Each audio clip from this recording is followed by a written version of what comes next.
Le texte épouse les lignes du paysage tel que le découvre Grange au fil de ses promenades.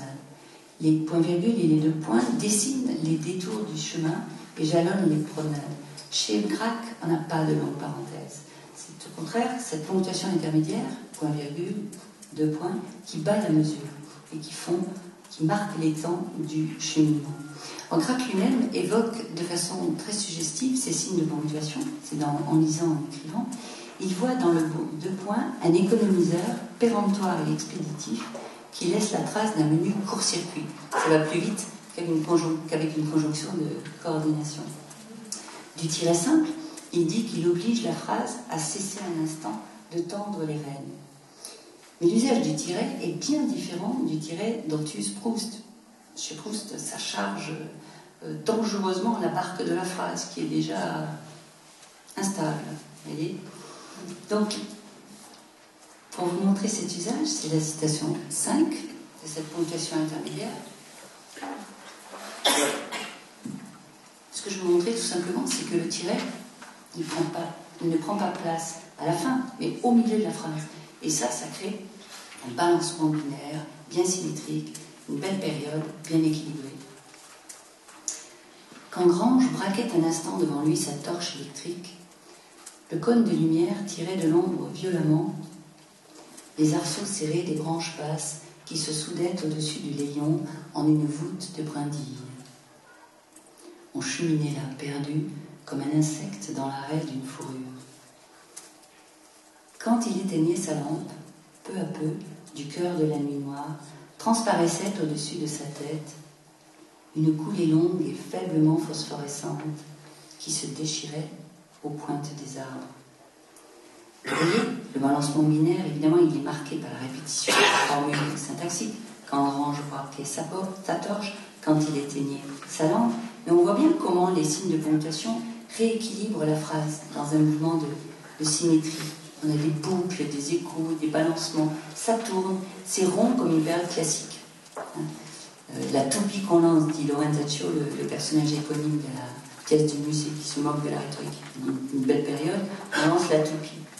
Et effectivement, loin de l'équilibre précaire de la phrase de Proust, où on a quelque chose comme une écriture sur le fil, celle de Braque, la période de Braque, elle ne perd jamais son assiette. C'est comme les culbutaux, là, on peut les faire partir, tac, tac, tac, ça revient toujours. Donc ici, on a des signes de ponctuation qui jalonnent un cheminement sans hâte, au terme duquel le point final arrive à son heure, si je puis dire, alors que chez Proust, il survient de justesse, au tout dernier moment, si je puis dire. C'est-à-dire qu'au temps retrouvé de Proust et au temps suspendu de Claude Simon, ici on a un temps mesuré. Marcher dans la forêt, marcher dans la phrase, le lecteur suit le pas souple et sûr de Grange, il va cheminant sous la voûte des arbres dans le promenoir de la phrase. Alors que chez Simon, la phrase, elle déroule sans secousse sa bobine, le fil étant de temps en temps rembobiné quand les chevaux est vide, en fin de paragraphe par exemple, quand on a 3 points de suspension, et dans le tramway, et ce qui fait que chez Simon, c'est plutôt le dévidoir de la phrase qui ne s'arrête jamais de tourner. La navette rembobine le temps, toujours prompt à se dévider, et Achille ne rattrape jamais la tortue. Bref, si la phrase de Proust est emportée par son élan, elle ne tient, pour ainsi dire, que par le mouvement qui la pousse en avant. La phrase de Braque suit le rythme de la marche. Le lecteur épouse l'allure de Grange, il marche la tête haute, d'un pas tranquille, alors que chez Proust, il court à perdre haleine, manquant trébucher quand il bute sur le point final. Chez Simon, il fait la planche et se laisse porter par le courant flottant entre deux eaux. C'est ainsi que le chemin de la phrase, chez Proust, chez Simon, chez Braque, ne donne pas à sentir la même expérience du temps. Chez ces 3 auteurs, mais aussi, j'aurais envie de dire, chez tout auteur, chez tout écrivain. Quel que soit le rythme créé, et il est différent d'un auteur à l'autre, il peut même être différent d'une œuvre à une autre, le seul fait qu'on l'entende signe l'écriture. C'est une question de fréquence. C'est-à-dire que dès l'incipit, on entend ce rythme qui nous porte. Il est dans la voix qui nous enveloppe, dès les premières phrases. Je pense que je devrais écourter, mais c'est vrai qu'on a eu un quart d'heure le battement. Je vais écourter quand même. Alors, je voulais prendre quelques-unes des œuvres que nous avions travaillées avec les étudiants. Par exemple, Mécanisme de survie en milieu hostile, donc, où Olivia Rosenthal, dès Linky Pit, alors j'avais préparé la lecture de Linky Pit, mais je ne vais pas la lire, elle fait entendre un rythme heurté, staccato, vous voyez, comme on dit en musique, c'est-à-dire en jouant chaque note détachée.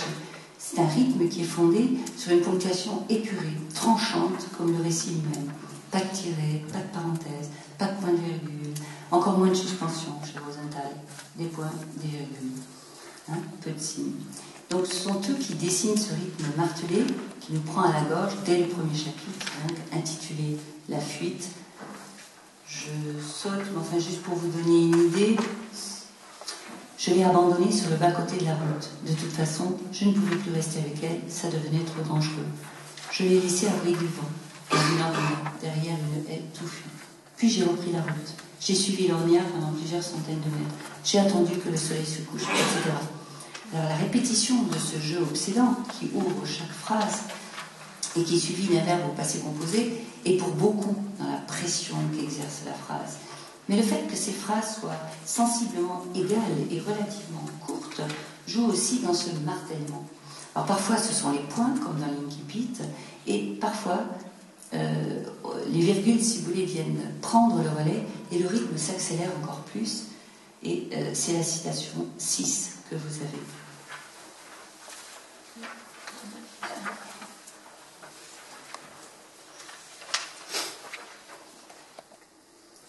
Ah, c'est un peu plus loin, on est au milieu.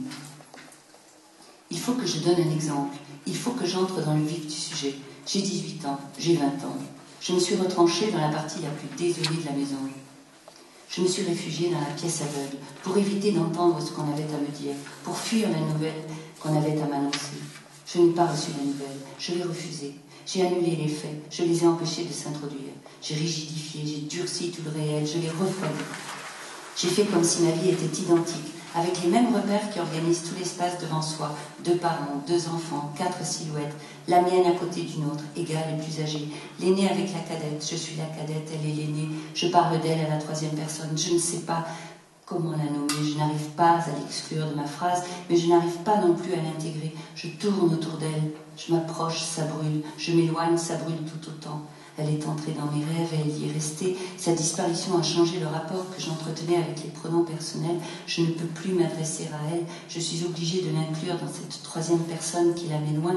Elle est loin dans les mots, mais elle est près dans les corps. Et ça continue.